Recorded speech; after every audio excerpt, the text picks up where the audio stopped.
संयुक्तं नित्यं ध्यायन्ति योगिनः कामदं मोक्षदं चैव ओंकाराय नमो नमः। अर्हन्तो मंगलं नित्यं सिद्धा जगति मंगलं मंगलं साधव सर्वे जैन धर्मोस्तु मंगलम्। मंगलं देव सर्वज्ञं निर्ग्रंथो गुरुमंगलम् मंगलं वीतरागश्रुत जैन धर्मोस्तु मंगलम्। मंगलं भगवान् वीरो मंगलं गौतम प्रभु मंगलं स्थूलिभद्राद्या जैन धर्मोस्तु मंगलम्। महादेव्या कुक्षिरत्नं शब्दजेतरवात्मजं राजचन्द्रमहं वन्दे तत्त्वलोचनदायकं प्रभु तत्त्वलोचनदायकम्।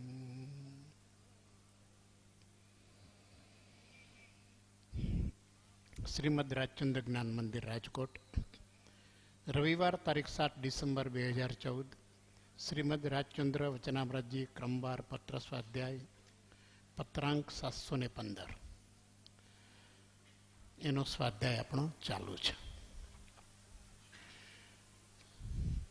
મૂળ માર્ગના પદની વાત ચાલે છે। આપણે 3 ગાથાઓની વિશેષ વિચારણા કરી આજે આગળ વધીએ। કૃપાળુદેવ કહે છે જીનેશ્વરના મૂળ માર્ગનો પરમાર્થથી એ મૂળ માર્ગનું સ્વરૂપ શું છે? વ્યવહારથી તો ક્રિયા કાંડ વિધિ વિધાન અનુષ્ઠાન અધિષ્ઠાન ઘણું છે અને વિવિધ પ્રકારે છે। જુદા જુદા મત સંપ્રદાય ગચ્છ સંઘ સંગાડા આ બધામાં અનેક પ્રકારે જીન માર્ગની આરાધના થાય છે, પરંતુ પરમાર્થથી તત્વથી તો કે જ્ઞાન દર્શન ચારિત્રની શુદ્ધતા એકપણે અને અવિરુદ્ધ અનંત કાળથી અનંતા સિદ્ધોનો માર્ગ એક જ છે, અનંતા કેવડીઓનો માર્ગ એક જ છે। જ્ઞાન દર્શન ચારિત્રની શુદ્ધતા અને એકપણે એ ત્રણેય એક જ છે, એક રૂપ છે અને અવિરોધ છે। કોઈનો એકબીજા પ્રત્યેનો વિરોધ ત્યાં ઉત્પન્ન થતો નથી। પૂર્વાપર અવિરોધ એવું વિતરાગનું શાસન છે, જે સનાતન છે, શાશ્વત છે। આ બરોબર લક્ષમાં લેવું જોઈએ એ કે છે અને એને જ બુદ્ધ જે સિદ્ધાંતે બુદ્ધ એટલે જે પ્રબુદ્ધ લોકો છે, જ્ઞાની છે, એમણે આને જ માર્ગ પરમાર્થી કહ્યો છે। અનંતા જ્ઞાનીઓએ આ એક જ માર્ગ પરમાર્થથી જોયો છે। લિંગયાને ભેદો જે વ્રતનારે દ્રવ્ય દેશ કાળાદિ ભેદ મૂળ માર્ગ સાંભળો જીનનો રે પણ જ્ઞાનાદિની જે શુદ્ધતા રે તે તો ત્રણે કાળે અભેદ મૂળ માર્ગ સાંભળો જીનનો રે। મુમુક્ષુને પ્રશ્ન થાય કે લિંગ અને ભેદો અને વ્રતના આ બધા ભેદો છે, આ એનું કારણ શું? આત્મસિદ્ધિમાં શિષ્યના મુખે એ પ્રશ્ન કરે છે કે અથવા કહે મત દર્શન ઘણા, કહે ઉપાય અનેક. પ્રભુ શું કરીએ અમે માર્ગનું સ્વરૂપ બાહ્યથી જોવા જઈએ છીએ તો લિંગના ભેદ છે કે ભાઈ શું કયું લિંગ હોય, સ્ત્રીને મોક્ષ થાય કે નહીં, પુરુષને થાય, સ્ત્રીને ન થાય. પછી સાધુ લિંગ છે, સાધુ લિંગમાં મોક્ષ થાય, ગૃહસ્થ લિંગમાં ન થાય, જૈન લિંગમાં થાય, ઇતર લિંગમાં ન થાય. આવા ભેદ, ચિહ્નના ભેદ, દિગંબર શ્વેતાંબર, મુપત્તિ નાની મોટી, ચરવડા, રજોરણ, ટૂંકા લાંબા, કેટલા પ્રકારના આવા બાહ્ય લક્ષણો. આ બધાની અંદર માર્ગ ક્યાં સમાયેલો છે, ક્યાં છુપાયેલો છે? પ્રભુ માર્ગનું સ્વરૂપ શું? અને આ બધા ભેદોની અંદર એનો નિશ્ચય અમારાથી થતો નથી. આત્મસિદ્ધિનો શિષ્ય કહે છે એનો નિશ્ચય ના બને, ઘણા ભેદ એ દોષ. આત્મસિદ્ધિમાં બહુ વિસ્તારથી આપ્યું છે, અહીંયા તો સંક્ષેપથી કહે છે કે એ જે બધા ભેદ છે એ તો દ્રવ્ય દેશ કાળાદિ ભેદ. એ તો દ્રવ્ય, જીવનું દ્રવ્ય, ચેતનાનું, એ જે તે કાળે જે હોય છે એ દેશ અને કાળ. આના કારણે આ બધા માર્ગના અનુષ્ઠાનમાં, અધિષ્ઠાનમાં, સાધનોની અંદર, ઉપાસના પદ્ધતિની અંદર, આરાધનાના અનુષ્ઠાનોની અંદર ભેદ હોય છે, હોઈ શકે છે. કૃપાળુદેવે પણ લખ્યું છે કે સંયમધારી હોય અને એને આ કાળની અંદર શરીરનું સંઠાણ નબળું હોય અને કદાચ સંયમના પાલન અર્થે એ સાલ ઓઢે, એથી કરીને એનો મોક્ષ દૂર ન ખસે. તો કોઈ એવો નિશ્ચય કરીને બેસે કે ના સૂતરનો એક તાતણો હોય ત્યાં સુધી મોક્ષ ન મળે. તો કે સૂતરના તાતણો વધારે પાવરફુલ છે કે આનો સંયમ?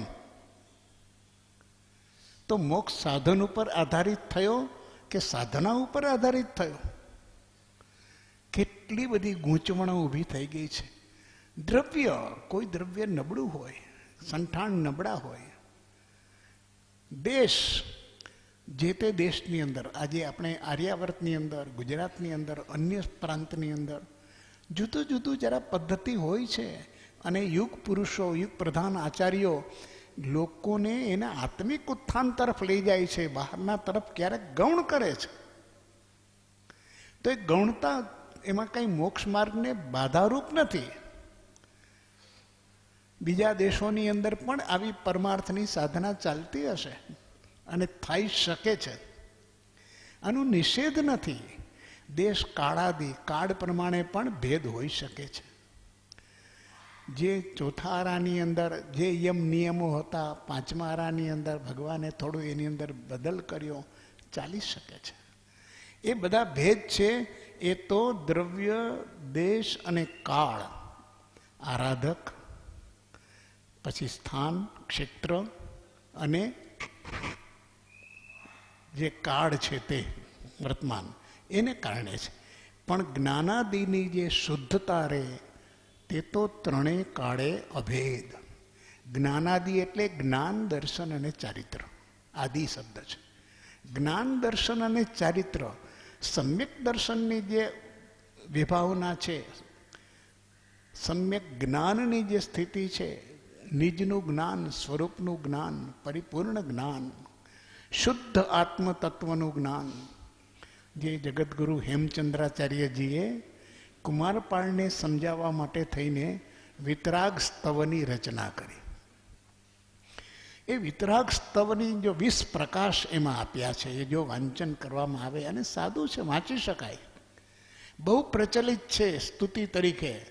પણ હવે અત્યારે તો એ સંસ્કૃતમાં છે અને વળી મોટા ભાગના લોકો તો ભક્તિભાવથી આ જિનેશ્વરની પ્રતિમાથી દૂર ચાલ્યા ગયા છે, એટલે એમને તો આ વાત કોઈ દી કલ્પનામાં પણ નહીં આવે.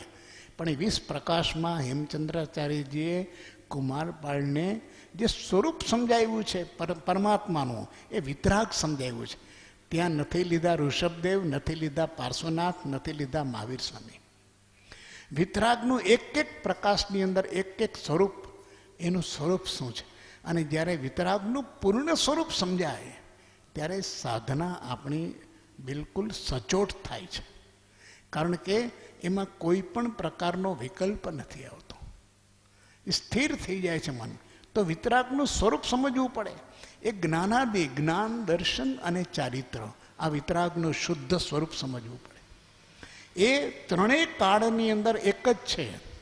એ પછી ગમે તે કાળમાં જીવો મુક્તિને પામ્યા છે તો એમના જ્ઞાન, દર્શન અને ચારિત્રની અંદર કોઈ ભેદ નથી, અભેદ છે. એ વાત મૂકી છે. પછી કે છે, હવે જ્ઞાન દર્શનાદિ શબ્દનો રે સંક્ષેપે સુણો પરમાર્થ મૂળ માર્ગ સાંભળો જીનનો રે તેને જોતા વિચારી વિશેષથી રે સમજાશે ઉત્તમ આત્માર્થ મૂળ માર્ગ સાંભળો જીનનો રે.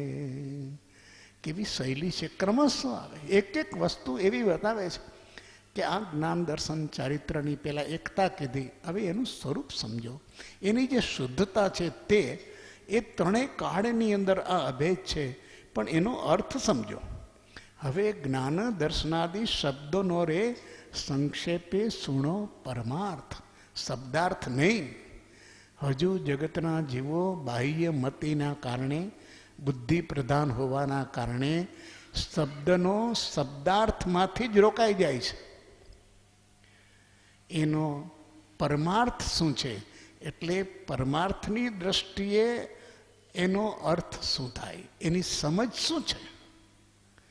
શબ્દ તો કાળે કાળે બદલાય, ક્ષેત્રે ક્ષેત્રે બદલાય, બાર બાર ગાવે બોલી બદલાય.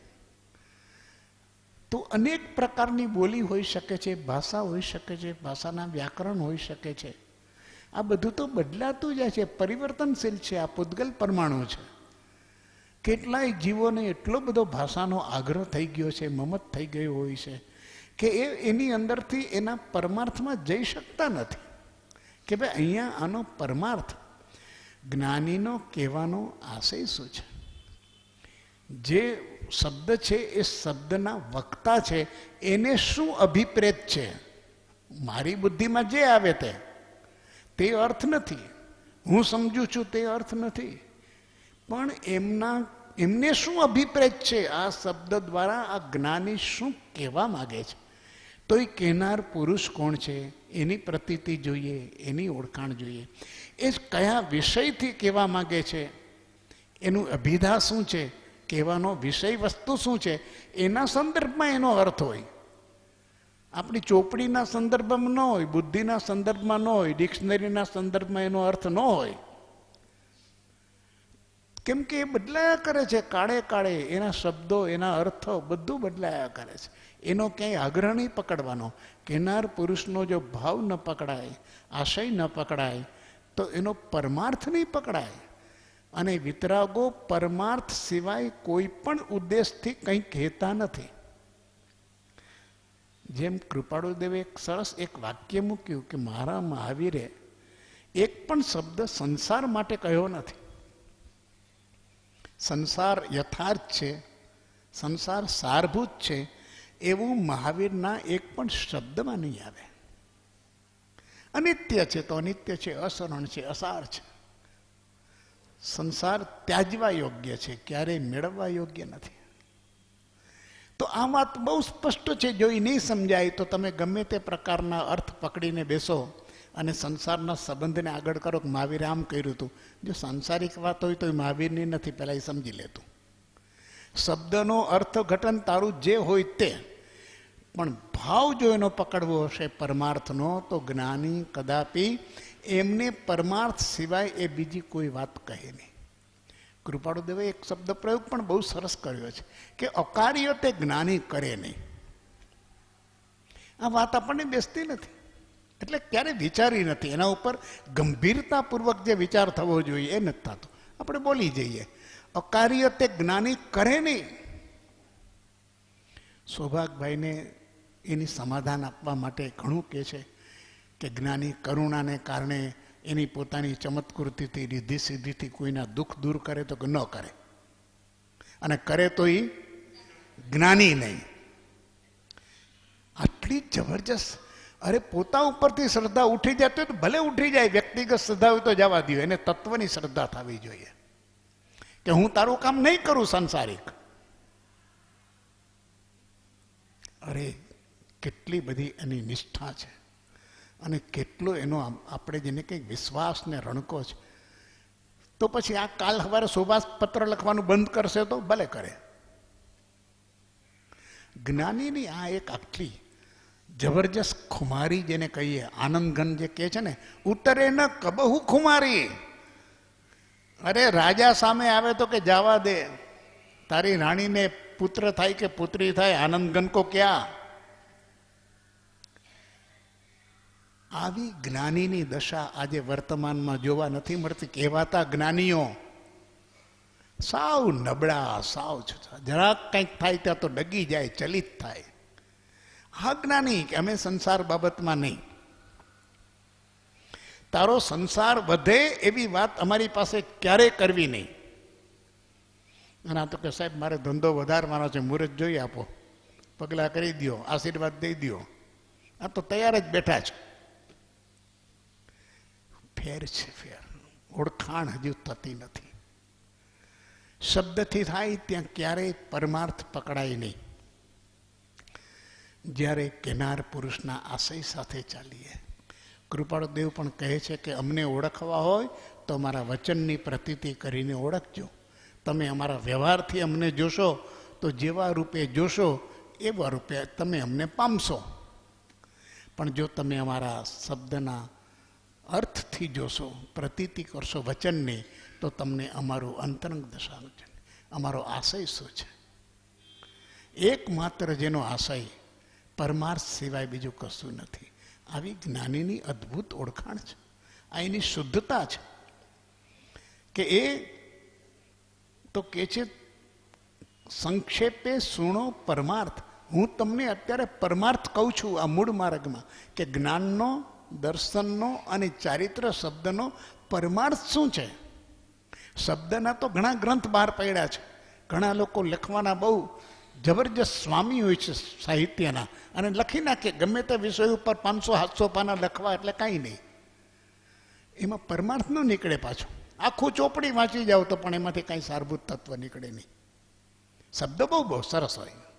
એમ કે છે સુણો પરમાર્થ, તેને જોતા વિચારી વિશેષથી રહે. પરમાર્થને તો વિચારથી જ પકડાય, પરમાર્થ શબ્દથી ન પકડાય. વિચારીને વિશેષથી, કોઈ પણ જ્ઞાનીના શબ્દને શબ્દથી વિચારીશું તો નહીં પકડાય એનો પરમાર્થ. પણ એના ઉપર જ્યારે વિચાર થશે કે એણે એક જ્ઞાની કોણ, એની દશા કઈ, એને કયા વિષય ઉપર શું કહેવા માગે છે, એ આપણને કઈ તરફ દોરવા માગે છે. જો એ મુક્તિનો જ્ઞાતા છે તો એ મુક્તિની જ વાત હોય એની વાતમાં, બીજી વાત ન હોય, અલૌકિક જ હોય. કૃપાળુદેવે કહ્યું, આગળના પત્ર આપણે જોઈ ગયા કે બને ત્યાં સુધી જ્ઞાનીના વાક્યોને લૌકિક અર્થમાં ઉતારવા નહીં. આ જ્ઞાનીની આસાધના, આ એની અવજ્ઞા, ઘોર પાપ છે. આ જ્ઞાનીના વચનોને લૌકિક આશયમાં ઉતારવાનો પ્રયત્ન કરવો અને પોતાનું સમર્થન કરવું, પોતાની શિથિલતાનું સમર્થન કરવું, પોતાની નબળાઈનું સમર્થન કરવું અને જ્ઞાનીને ટાંકવા ઓથોરિટી તરીકે.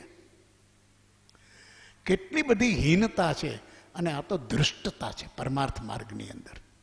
તો કે છે કે એને વિશેષ વિચારીને સમજાશે ઉત્તમ આત્માર્થ. તમને આત્માર્થ સમજાઈ જશે.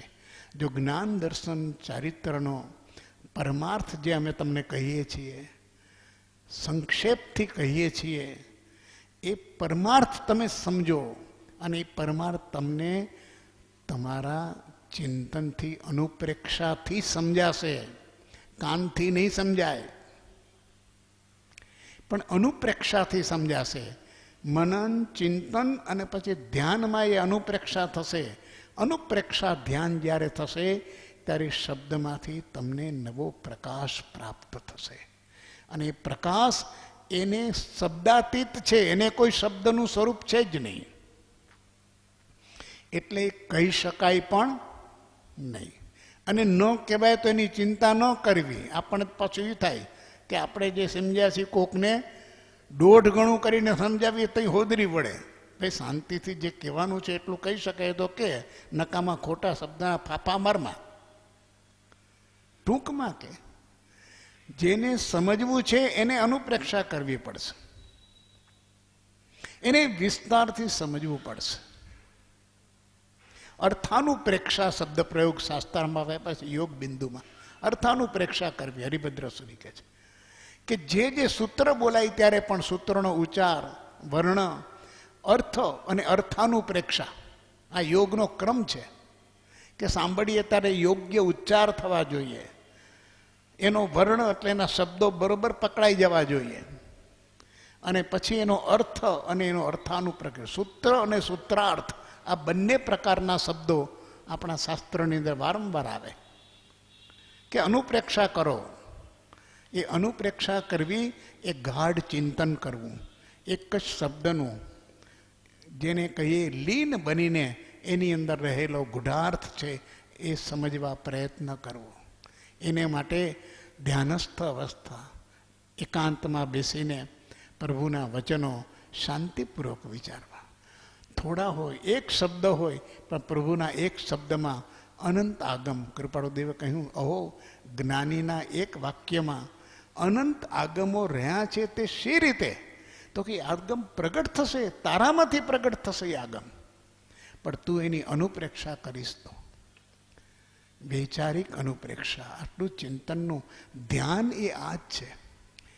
ધ્યાનથી અનેક વિકલ્પો શાંત થાય અને નિર્વિકલ્પ અવસ્થા થાય.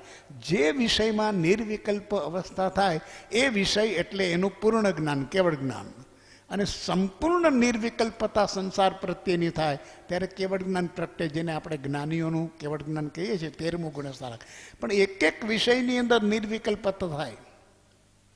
જેનો વિચાર કરો, આત્મા સંબંધી નિર્વિકલ્પ થાઓ, વૈરાગ્ય સંબંધી નિર્વિકલ્પ થાઓ, ઉપસમ સંબંધી નિર્વિકલ્પ થાઓ.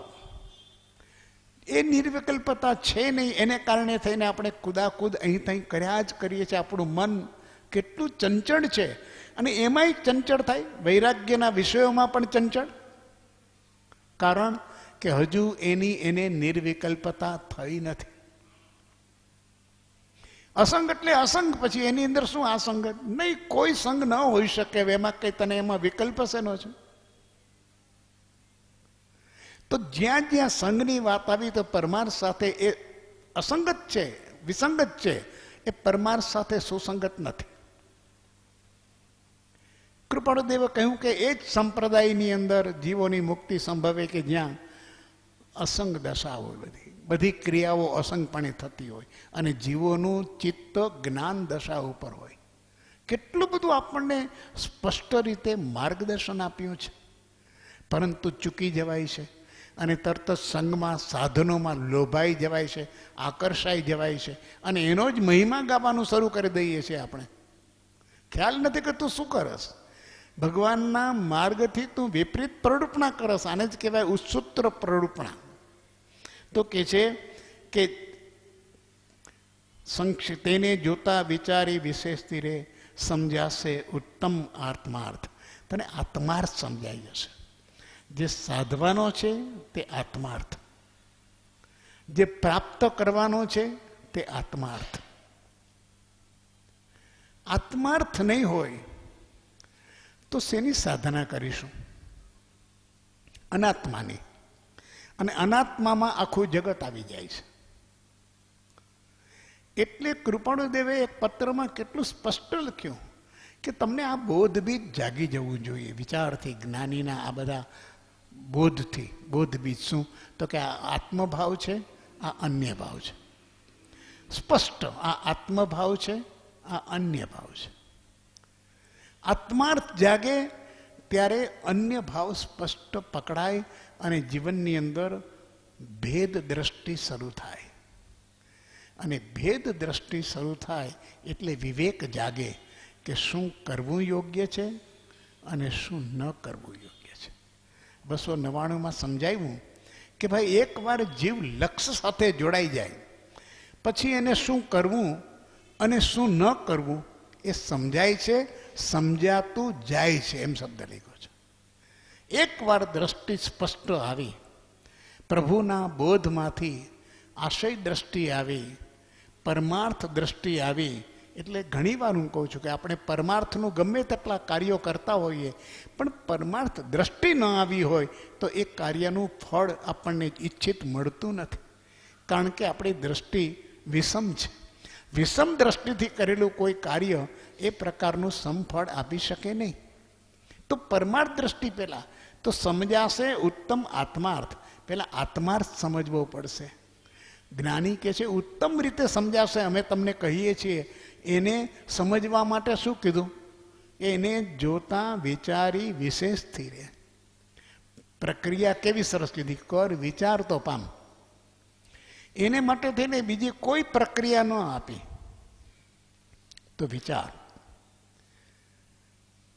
દર્શન સટે સમાય છે આ સટ સ્થાનક માહી, વિચારતા વિસ્તારથી સંશય રહે ન કાંઈ. 6 દર્શન તને આ 6 પદ જો વિચારીશ તો 6 દર્શનનો સાર સમજાઈ જશે. તેનો તું પારગામી બની જઈશ. પણ વિસ્તારથી વિચાર કરીશ તો, અને વિચાર થાય છે શાંત ભાવે અને વિવેકપૂર્વક. એની શરત બે જ છે. શાંત ભાવે એકાકી બનીને નિવૃત્તિ સ્થાનમાં સંસારના બધા સંબંધોનો વિચ્છેદ કરીને સામાયિક ભાવે સર્વ સાવધ્ય પાપ વેપારનો ત્યાગ કરીને પચખાણ લઈને બેસ. કોઈ અનુસંધાન સાથે રાખીશમાં કે અનુસંધાનનું કોઈ સાધન પણ સાથે રાખીશમાં. આ મોબાઈલ છે અનુસંધાનનું સાધન છે, ન ચાલે. વિચાર કરવો હોય ત્યારે અનુસંધાનનું સાધન ન ચાલે, કારણ કે માઇન્ડ એટલું તો એમાં રોકાયેલું જ છે. એની ઘંટડી વાગે ને તને ન ખબર પડે એવું બને? હવે ઘંટડી વાગવાની જરૂર નથી. ઓલા કેવા મોડમાં મૂકે, વાઇબ્રન્ટ, એમાં મોડમાં મૂક્યો તો આમ તો હરર થાય, પોતે હરર થાય આખો. મોબાઈલ નથી હાલતો, પોતે હાલે છે એના એક શરીર. હવે આટલી તો આપણી સંવેદનશીલતા પર પ્રત્યે છે, ભૂલાતું નથી. ઓલું તો માથે નગારા વાગે, યોગીઓ કહે છે ધ્યાનમાં હોય તો પણ એનું લક્ષ ત્યાં જાય નહીં. હવે નગારા તો દૂર રહ્યા, આવી સાદી ઘંટડી આપણને ચલિત કરી દે છે. આ દશા છે આપણી. આ સાધનામાં સાધક તરીકેની, આત્માર્થી તરીકેની આ અવસ્થા છે. અને એ અવસ્થા સુદૃઢ કરવાનું જે પ્રયત્ન કરવાની બદલે એની અંદર ઢીલાસ આવે એવા જ બધા સાધનોનો આપણને સંગ છે, અને આપણે સંગ વધારતા જઈએ છીએ.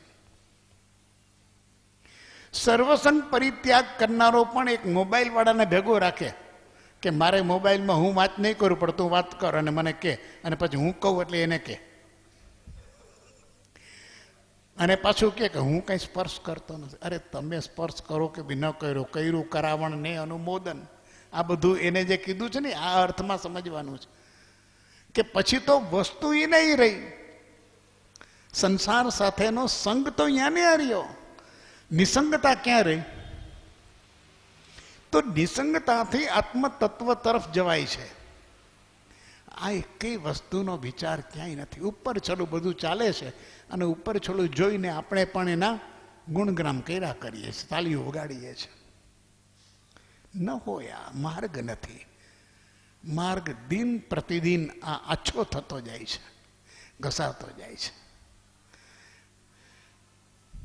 શરૂ કરે છે દેહાદિથી ભિન્ન આત્મા રે, ઉપયોગી સદાય વિનાશ મૂળ માર્ગ, સાંભળો જીનનો રે, એમ જાણે સદગુરૂપ દેશથી રે, કહ્યું જ્ઞાન તેનું નામ ખાસ મૂળ માર્ગ, સાંભળો જીનનો રે. ત્રણ તત્વો જે છે, સમ્યક દર્શન, જ્ઞાન, ચારિત્રાણી, મોક્ષ માર્ગ. એની અંદર પહેલા કહે છે કે જ્ઞાન, જે જ્ઞાનથી દર્શન થશે, કેમ કે જ્ઞાનથી દ્રષ્ટિ મળે.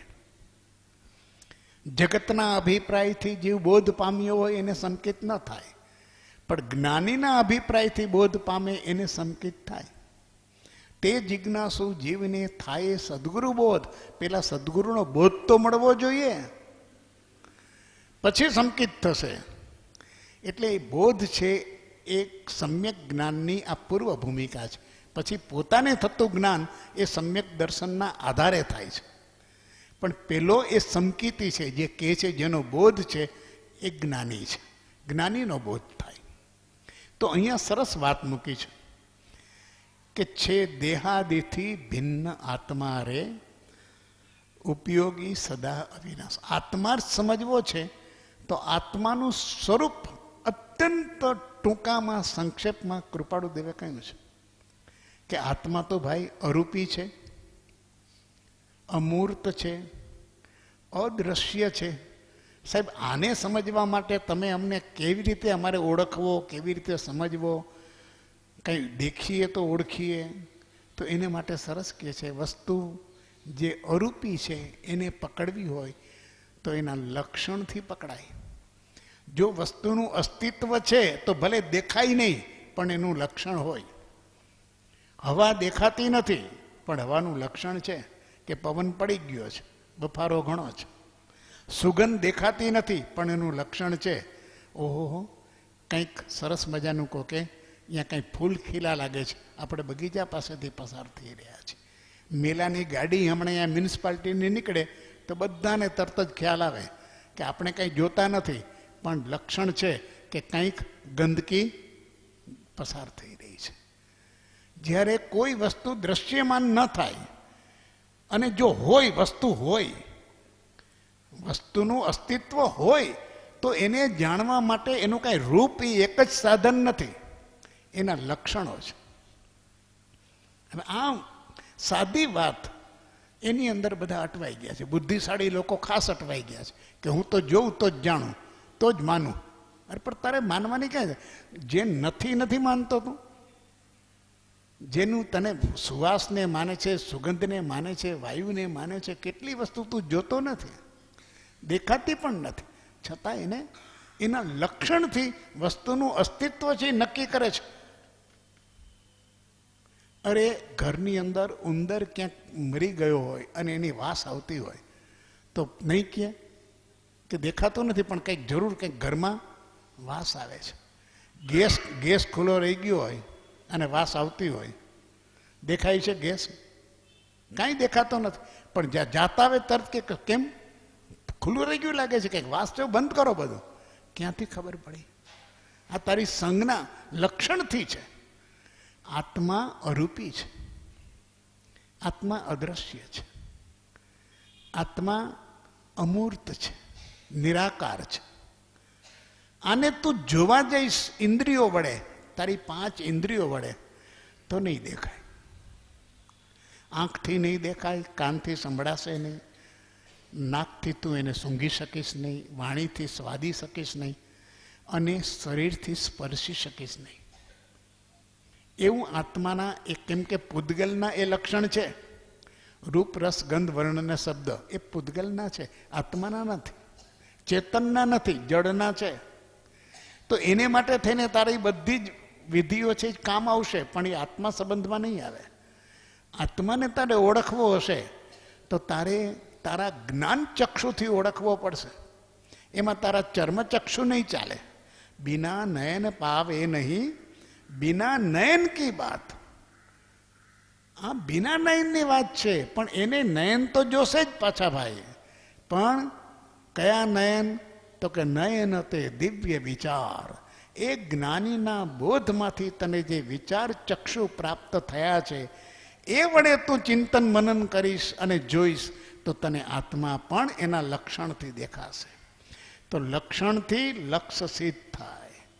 સાદો શબ્દ પ્રયોગ તો આપણે છે કે આ અલખ છે, અલખની આરાધના કરી. અલખ એટલે જેનું લક્ષ્ય થતું નથી સામાન્યપણે, એ અલક્ષનું જે લક્ષ્ય કરાવે એ જ્ઞાનીની વાણી, અલખની આરાધના. તો અહીંયા કીધું કે એનું લક્ષણ શું? તો કે સાહેબ ઉપયોગી સદા અને અવિનાશ, બે શબ્દ કીધા, બે લક્ષણ. ઉપયોગી છે પણ કામ ચલાવવું ઉપયોગી નથી. અત્યારે ઉપયોગી છે ને પછી નથી, આ અવસ્થામાં છે ને આ અવસ્થામાં નથી, આ ગતિમાં છે ને આ ગતિમાં નથી. અરે સિદ્ધપદથી માંડીને નરક નિગોદથી એ ઉપયોગી છે સદા. આ સદા શબ્દ ઉપયોગી સાથે છે. અને અવિનાશ તો છે જ. અવિનાશ એટલે જેનો કદી નાશ નથી, એટલે તો શાશ્વત છે, સનાતન છે, એમાં કોઈ પ્રશ્ન નથી. પણ આ સદા શબ્દ છે ઉપયોગી સાથે શબ્દ છે કે આત્માનું લક્ષણ ઉપયોગો જીવ લક્ષણમ. કોઈ પણ સમયે, કોઈ પણ અવસ્થામાં, કોઈ પણ કાળે, કોઈ પણ ગતિમાં, કોઈ પણ સ્થિતિમાં, કોઈ પણ પર્યાયમાં ઉપયોગ એ આત્માનું લક્ષણ છે. આ તત્વાર સૂત્રનું ઉમા સ્વાતિજીએ જબરજસ્ત, ઉપયોગો જીવ લક્ષણમ.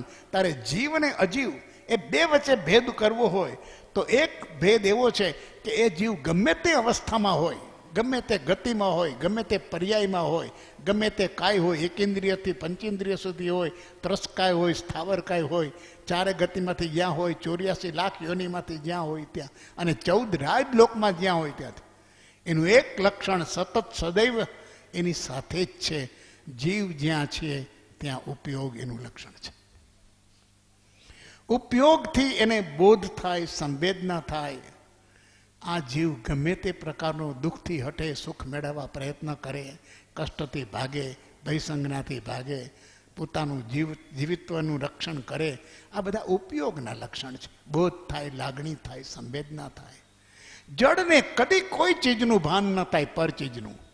એ ગમે તે સ્વરૂપમાં હોય, પુસ્તકના રૂપમાં હોય કે ટીવીના રૂપમાં હોય, એ જડ જ છે. આપણને લાગે કે આ ચેતન જેવી જ વાત કરે છે આપણે યારે. આ કોમ્પ્યુટર ને ઇન્ટરનેટ એ જડ છે એટલે જડ જ છે, એને ઉપયોગ ન હોય. પણ બહુ જરા વિચાર વિવેકપૂર્વક કરીએ તો આ ભેદ સમજાય કે જડમાં ક્યારેય ઉપયોગ ન હોય. ગમે તે રોબોટ બનાવો તો પણ એનામાં ઉપયોગ ન હોય. પ્રોગ્રામિંગ કર્યું હોય તો એ પ્રમાણે કામ કરે, પણ જો પ્રોગ્રામિંગ ન કર્યું હોય તો કોઈ કાળે ન થાય. સાધન જ પડ્યું છે. મોબાઈલ જ પડ્યો છે. મ્યુઝિક સિસ્ટમ એમ જ પડી છે. ઇન્ટરનેટ મળે, દુકાનમાં જાઓ તો 1000 પ્રકારની પડી છે. પણ કે ભાઈ એને તમારે લઈને એક્ટિવેટ કરવી પડે. એક્ટિવેટ કરવી પડે એટલે પ્રોગ્રામિંગ દાખલ કરવું પડે છે, ત્યારે એ વસ્તુ એક્ટિવ થાય. એનામાં જડમાં એનામાં કોઈ ચેતન નથી, ઉપયોગ નથી. તમે કહો એટલે એ કામ ન કરે, એ હોય તો કરે. એટલે ઘણા કે મારા મોબાઈલમાંથી આ નહીં થાય. ન થાય, કેમ કે એમાં હોવું જોઈએ